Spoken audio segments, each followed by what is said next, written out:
我是明楼，上海明氏家族的长子，表面上是汪伪政府的经济司首席顾问，但我的真实身份是一枚深埋于黑暗中的棋子。军统代号毒蛇，中共地下党代号眼镜蛇。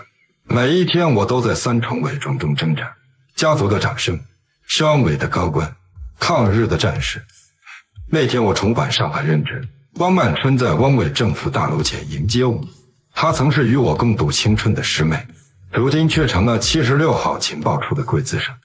我记得去年你信上说你交了一个很好的男朋友。是啊。又不疾而终了？那倒不是，我杀了他。轻描淡写的一句话让我脊背发凉。我明白她已不再是当年那个天真烂漫的少女，而是被仇恨与权力吞噬的恶魔。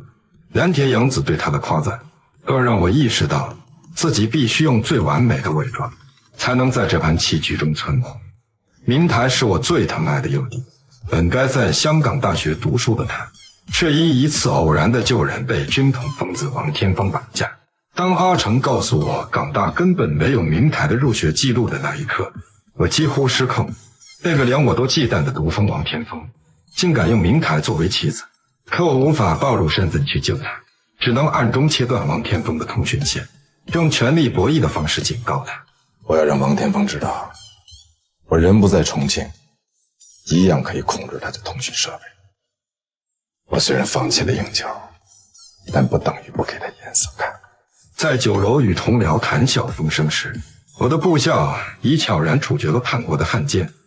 汪曼春的刑讯室里血流成河，他将怀疑的矛头指向我，甚至用假叛变的计谋引蛇出洞。南田洋子的试探，梁仲春的揣测，顾郎桂仪的窥视，每一步都如履薄冰。我必须让所有人相信，我明楼是汪伪最忠诚的臣子，哪怕大姐明镜当众骂我是汉奸，我也只能保持沉默，看着明台在军统训练营被毒打。我却连一句安慰都无法传递。他违抗教官的命令抢回母亲遗物时，我仿佛看到少年时的自己，却被迫卷入时代的洪流。可我能做的却只有将计就计，用更大的棋局